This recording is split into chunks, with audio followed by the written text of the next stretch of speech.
do as it desires. This narrative is wrong, and if you continue to believe it after this video, you are either willfully ignoring reality or simply stupid. The truth is that every major Iranian or Persian regime since at least the Safavids, who started their rule in 1501, have hated the West long before America even entered the picture. Since the imposition of Shiite Islam in the 16th century, through the Qajar and Pahlavi dynasties, the rulers of Iran have always denounced the West and all of its non-Islamic ideals, whether it was Safavid Persia pushing out the Portuguese in the early 1600s, or Qajar Iran violating their treaties with the British Empire to expel them from Afghanistan, or Herat, which Iran wished to imperialize upon. The relationship between Iran and the West has always fundamentally been the exact same. For over 3 centuries, the Safavids had persecuted not just Sunni Muslims, but relentlessly attacked Christians and Jews as well. The Pahlavi dynasty, founded in 1925, did geopolitically cooperate with the West and America out of sheer opportunism, and because of a legacy of oil concessions provided to the West, which started with the Qajar dynasty. But domestically, under the Pahlavi dynasty, Iran revived pre-Islamic ceremonies, and the fact is that its cultural rhetoric, especially under the final Shah, was completely entrenched in anti-modern spiritualism and nativism. Mohammad Reza Shah Pahlavi explicitly stated that he desired a society free from the blemishes of Western society. The Shah, even in his White Revolution, was never attempting to emulate the Western liberal model. His White Revolution was based on a nativist return to self, as it is called. Mohammad Mossadegh, Iran's prime minister who rose to power in 1951, was in every respect a dictator who enabled the communist Tudeh party, only coming to power because he was appointed by the king, the Shah, who was initially his political ally. Mossadegh overrode parliament, eventually dissolving it in 1953, giving the premiership legislative authority and marginalizing Iran's political institutions for his own personal gain. Before he dissolved parliament, in the 1952 elections, Mossadegh abruptly had shut down the elections once 79 of the 136 deputies were chosen, which was the minimum needed for a quorum because he personally feared that opposition would dominate rural seats, and Mossadegh wanted to sideline the voice of the countryside from the legislature. By the way, Mossadegh's supporters won only 30 of those 76 seats. Once he fully nationalized Iran's oil, Mossadegh's government mismanaged it so severely that oil outputs by 1953 were 4% of what they'd been in 1950. Mossadegh caused rampant inflation and filled the national government with loyalists and personal friends, all while avoiding personal accountability by pushing through unilateral decrees. While Mossadegh was manipulating his nation's resources, Iran's unemployment was skyrocketing. He arrested and fined his dissenters and had proven completely incapable of managing an oilless economy or allowing political opposition at all. This is the prime minister who equated dissent against him with treason, ruled by imperial decree, sidelined independent judges, and curtailed the press when it started to criticize him. In August of 1953, naturally, Mossadegh was overthrown by Britain and the United States. The United States rightfully overthrew Mossadegh not simply due to oil concerns, but because since the nationalizations had weakened the Iranian state, the communists, who had explicitly planned to overthrow the government, were now infinitely more likely to do so. If they had succeeded, Iran would simply become another Soviet orbiter. By the 60s and 70s, the Shah was actively pursuing the establishment of working relationships with the Soviet Union and its vassal states in Eastern Europe. He had also, by 1973, fully nationalized Iran's oil, transferring all operational roles to the National Iranian Oil Company. By 1979, the Shah had lost the support of the liberal Democrats, the religious community, and business sectors alike, which caused a popular insurrection against him called the Revolution of 1979.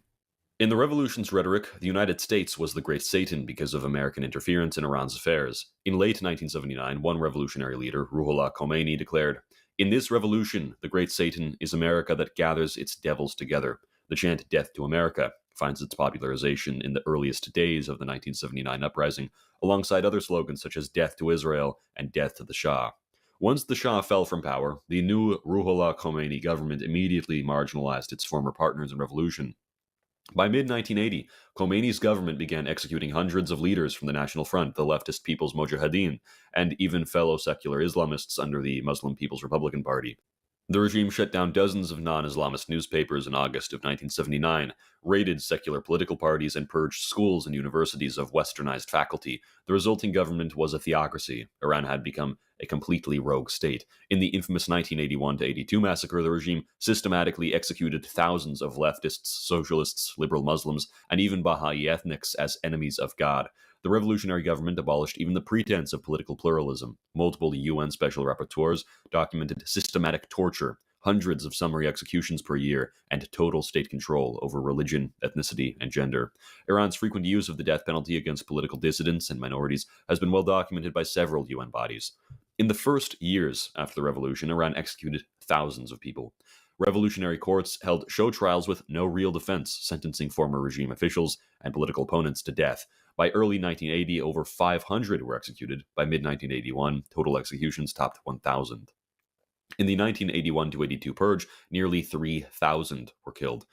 The Ayatollahs framed these crimes against humanity as purifying society. The new regime formalized anti-American slogans in public ritual. Every Friday prayer and every May Day or Quds Day rally saw crowds shouting Marg Bar America, literally, death to America. State-run media and school textbooks picked up the motif, and posters read Down with the USA and Down with Britain, the Great Satan and Lesser Satan, respectively. Khomeini would eventually forbid the chant on radio and television simply because he found it too crude for broadcasts, but the regime would continue to allow it in street protests.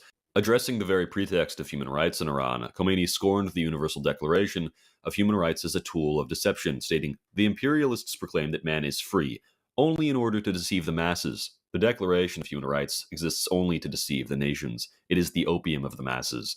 Moderate clerics who opposed the theocratic constitution, like Grand Ayatollah Shariat Madari, were sidelined or arrested. Student groups, women's rights activists, labor unions, and even moderate religious organizations were all harassed and outlawed. The Islamic Republic enforced a mandatory hijab on women, enforcing totalizing behavioral controls over them, murdering Baha'i religious leaders as well. After the disputed 2009 elections of Iran, Human Rights Watch documented scores of reformist politicians, intellectuals, and journalists arrested and even killed during protests.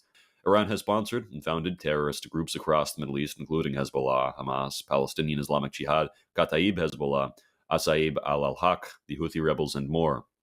Iran created and personally funds Hezbollah as a proxy to fight the state of Israel and expand Iranian influence. American intelligence estimated that Iran gives Hezbollah hundreds of millions of dollars in advanced weapons and rockets and anti-air missiles every year.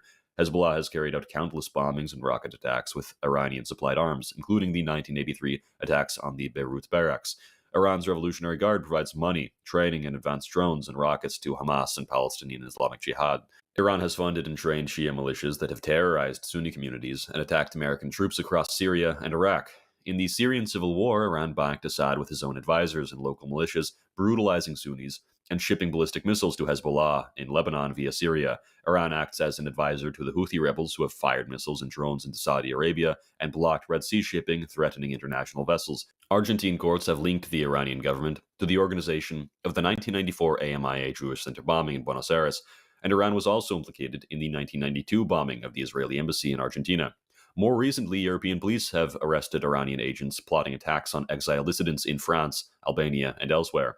In April of 2019, the State Department labeled the entire IRGC, or Iranian Revolutionary Guard, a foreign terrorist organization, the first time a national military force has ever received that label. The US Treasury and UN have consistently maintained a sanctions list targeting dozens of Iran's entities and individuals involved in terrorism abroad. A March of 2025 NCTC report noted that IRGC agents were indicted for assassination for hire schemes targeting Iranian dissidents abroad and even American officials. Shahram Poursafi, an IRGC Quds Force operative, has been charged by the US DOJ in attempting to assassinate former National Security Advisor John Bolton, as well as former Secretary of State Mike Pompeo. Our own National Security Council has confirmed that we have been tracking Iranian plans to assassinate President Donald J. Trump for years. Prior to this, in 2011, Mansour Arbabsier and IRGC Quds Force operative Gholam Shakiri had planned to bomb a Washington, D.C. restaurant frequented by Saudi Ambassador Adel al-Jubeir. But most people already know about the terroristic ambitions of the Iranian regime to some degree. They already know it's a rogue state. The public is more concerned about Iran's nuclear program, with lots of misinformation flying around the internet and few people knowing which sources to trust. Let's cut to the facts. As early as the mid-1980s, the Iranian government had been seeking uranium enrichment technology. Investigations confirmed by sources on the AQ Khan network showed that Pakistan's Abdul Qadir Khan sold Iran P-1 centrifuge components in the late 1980s. By 1989 to 1990, in the words of the Carnegie Endowment for International Peace, Iran is suspected of receiving its first centrifuge assemblies, about 2,000 components of German-designed machines, all from Pakistan. Over the 1990s, Iran's program grew, with reports of clandestine fuel conversion plants and clandestine enrichment at Natanz and Fordow. discovered by the West only in 2002 to 2009. As a confidence building and crisis aversion measure due to the contemporary events going on regarding the war on terror, especially in Iraq, Iran submitted to inspections in 2003. It signed what was titled the Additional Protocol that year, which allowed surprise IAEA inspections. The IAEA, or International Atomic Energy Agency, is basically an international organization that attempts to ensure the peaceful use of nuclear energy. Still, the IAEA flagged possible military dimensions of the program. IAEA investigations have confirmed that prior to 2003, Iran undertook a range of activities relevant to the development of a nuclear explosive device. The agency noted that these efforts were coordinated but did not advance beyond feasibility and scientific studies. In 2006, the UN Security Council, in Resolution 1696, demanded that Iran suspend all uranium enrichment activities. Iran has never complied with the enrichment suspension and actively refuses to. So the UN imposed sanctions through Resolution 1737, 1747, 1803, and 1929 over 2006 to 2010 to try to curb Iran's ambitious nuclear program. A 2007 US national intelligence estimate concluded Iran was technically capable of producing enough highly enriched uranium for a weapon between 2010 and 2015. Beyond its nuclear program, the UN Security Council has repeatedly, such as in 2015, called upon Iran not to undertake any activity related to ballistic missiles designed to be capable of delivering nuclear weapons. Iran, in turn, has developed space launch vehicles and medium range missiles like the Kormashar series, which can deliver large, long distance payloads. Iran has supplied ballistic missiles and armed UAVs to allied non state forces in Syria, Iraq, Yemen, Lebanon, etc. These transfers are a violation of the intent of the UN's embargoes. After long talks, Iran finally submitted to something called the Joint Comprehensive Plan of Action in 2015. Under this 2015 deal, Iran limited its enrichment to 3.67% uranium, cut its centrifuge count, converted its 20% enriched stock to fuel or oxide, and accepted strict IAEA monitoring, including continuous online camera feeds. Security Council Resolution 2231 endorsed the deal's terms and effectively lifted the UN sanctions on Iran for its compliance. Iran allowed a 2015 IAEA visit to the Parchin complex, but only after clearing the area of evidence. The IAEA reported that during 2016 to 2018, Iran adhered to the limits of the plan.